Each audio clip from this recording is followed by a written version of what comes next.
Welcome back to the garage. I didn't film it because it had been a nightmare, but I got the car on the ground.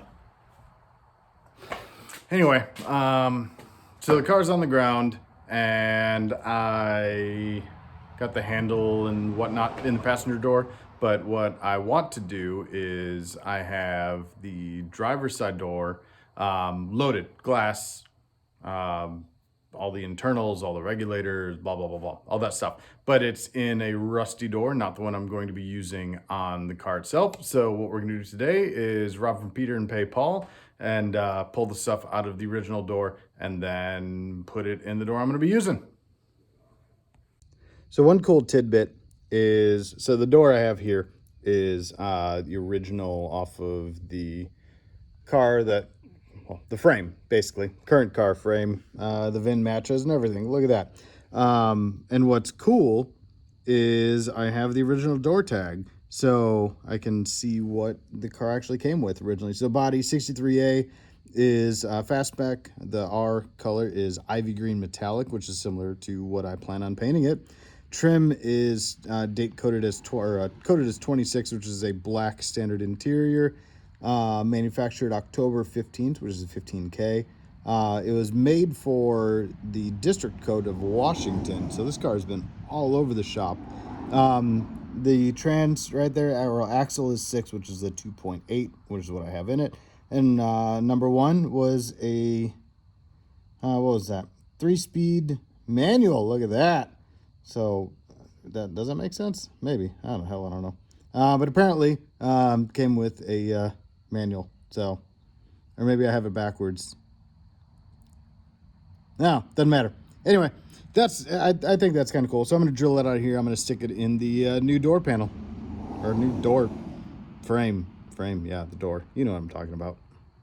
Moving on.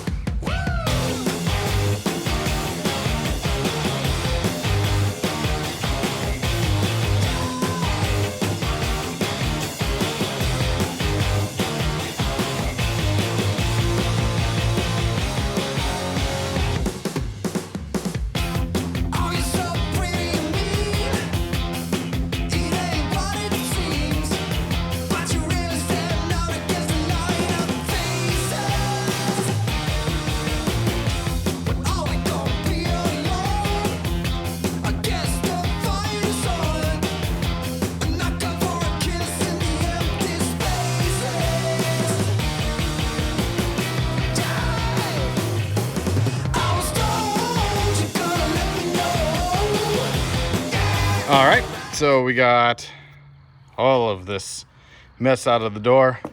I was hoping I could save the door card, but it was all soaked and gross and not in a good spot. So I might just run it with no door cards so I can go for the Mad Max look. Anyway, window regulator. That is the lock mechanism.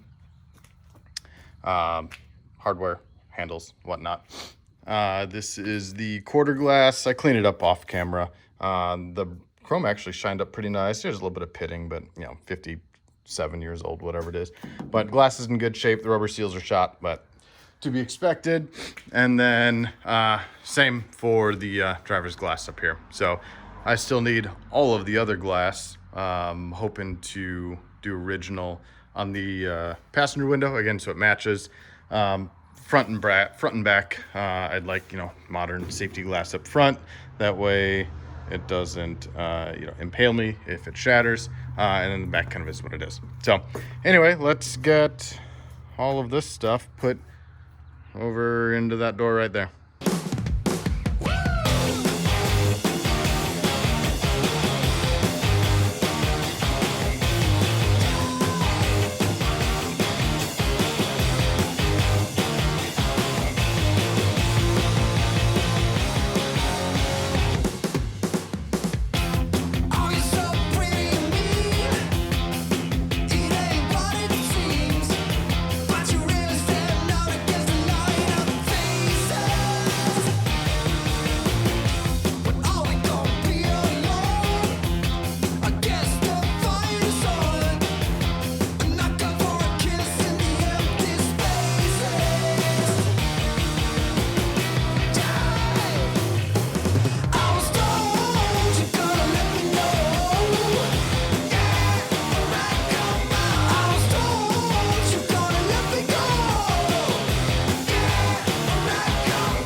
So, I done figured it out. It was kind of a nightmare because apparently I didn't pay enough attention when I was taking it apart, remember the exact orientation of everything. And to be honest, the two little adjuster nuts in here for the quarter window, absolute nightmare, complete nightmare. But that's fine, we got it squared away. I do not have a door catch on the inside here, so I can't. I tested functionality of the handle right there. It unlocks or opens just fine. But anyway, window. The original regulators, all that stuff, I just clean them up a little bit, so it goes down just fine. Coming up, right? Just fine. Looks good. The gap around the body is nice. All the way around here, that's nice and even. I think I have it adjusted. I adjusted it basically centered between the two, the inner and outer door skin. But anyway, see what we got here. We got. See if I can't lock this door. I'm out. All right, so door is closed. Hit the button, bam, opens. Same deal with the inside lever.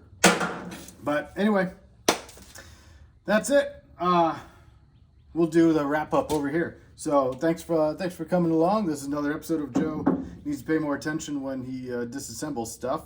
But anyway, got the door mostly put together, windows in, both windows in. Quarter vent window works there. But again, appreciate y'all coming along. Like, comment, subscribe, all that fun YouTube stuff, and I'll see you next time.